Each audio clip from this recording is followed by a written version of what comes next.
If you've been around the channel for a long time, and if you have been, you're a real trooper. You may remember the video I did about 9 months ago, where I made the claim that Napoleon Bonaparte caused the Second World War. I would like to now amend my statement. I know that nobody is asking why I'm remaking this video, but I'm going to explain anyways. A few days ago, as of writing the script, but a long time ago as of upload, I got a comment from a user called Jonas Wiefeld. Apologies for the mispronunciation. That in short stated, this video should have been about how Napoleon Bonaparte caused the First World War, since using the logic from my video, I could have said that Napoleon Bonaparte caused 9/11. While the statement I made in the original video is not technically incorrect, it brings nothing to the overall conversation because, due to the linear progress of history, almost everything influences everything else. This brings up the question, why did I make it about World War II when World War I would have been a much better argument? Well, there are a few reasons, mostly on my end. I was a bit on a time crunch when I made that video. I was leaving for a family thing and it was coming up, so I had to record all of the voice lines beforehand and was not able to record anything due to the fact that I edited the rest of the video in the basement of a family member's house.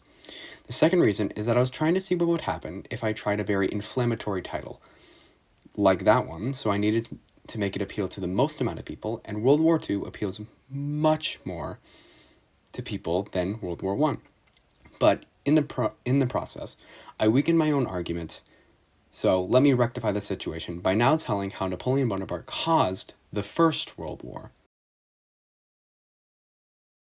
So with the fact that I am not very popular, and the fact that you're clicking on a video that is talking about how Napoleon Bonaparte caused World War I, I'm going to assume that you all have a basic understanding of who Napoleon Bonaparte was and what he did, so I'm going to skip that part. How Napoleon conquered Europe is not of concern to us. It is what he did during his reign over Europe. As he moved across Europe, he deposed a lot of monarchs, either by capturing them, or because, before he got there, the monarchs just fled.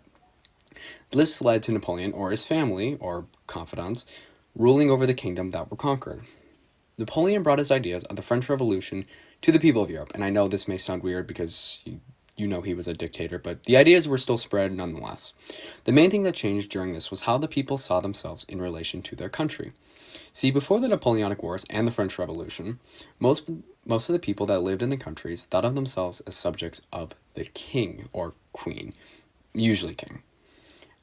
After Napoleon remade these countries and changed how they were governed, and mainly his relatives or close friends, people started seeing themselves as citizens of the country.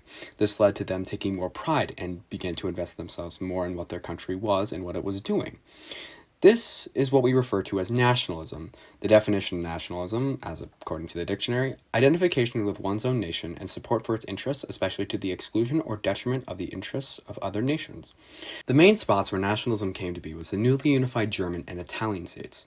This led to people in these states seeing that they had many cultural things in common now that they weren't separated by billions of tiny microstates, like the Holy Roman Empire, otherwise known as any cartographer's nightmare. Now, that is all that needs to be said on what happened during Napoleon's reign. There was a knockoff sequel that lasted like 100 days, but that's not important or really good rated. Once Napoleon was kicked to a tiny island in the middle of the Atlantic, the powers that fought against Napoleon, being most of the countries that weren't under his direct control, wanted to prevent someone like Napoleon doing what Napoleon did. That France lost all the territory and alliances that it gained during the Napoleonic Wars, but it was able to keep all of its pre-war territory, and the monarchy was restored. Now, this may confuse some of you who are more fans of the First World War and know how that war ended with Germany basically getting castrated and thrown down a well. Now, that is mostly out of spite from the British and the French and the other allied powers, but this case was a tad different. See, nobody wanted the other guy to get more power than them, so they all thought that having a strong France will keep countries like the up-and-coming Prussia from getting too much power.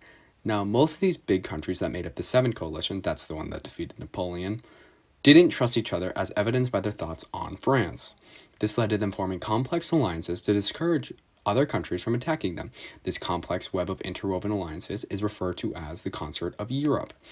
Now, most people say that the two main things that led to the First World War were nationalism and militarism. Now, nationalism, Napoleon directly led to, due to the facts that we discussed before. Militarism is less connected, but let me explain. So after Napoleon fell, most of the countries kind of looked at each other and said, how did this one country beat all of us? This led to them looking at their more outdated ways of fighting and either copying Napoleon's or making their own. As a note here, some countries like Prussia did this during the war with Napoleon, but the point still stands. With help from the Industrial Revolution, this led to skyrocketing productions of arms for war, making the logistics of war much easier. A quick note here, the militarism also helped in the colonization of Africa that would come shortly. So with the rise of nationalism and militarism and a web of alliance, you have a mighty fine powder cake. Add some colonization into Africa and you got a great nitroglycerin frosting. And as a dynamite stick on top of the cake, the Franco-Prussian War, which is almost a direct result of Napoleon's unification of the German states, you have the perfect recipe for a war that would consume the world. Wow, so that got intense, but I would like to say that if you enjoy the content that you just watched or are interested in another topic, let me know in the comment section down below. If you could also take the time to hit the subscribe button, that would be great. I don't ask often, but it is much appreciated. One last thanks to Jonas Wyfield for the inspiration to make this video, and I'll see you guys in the next video. Bye!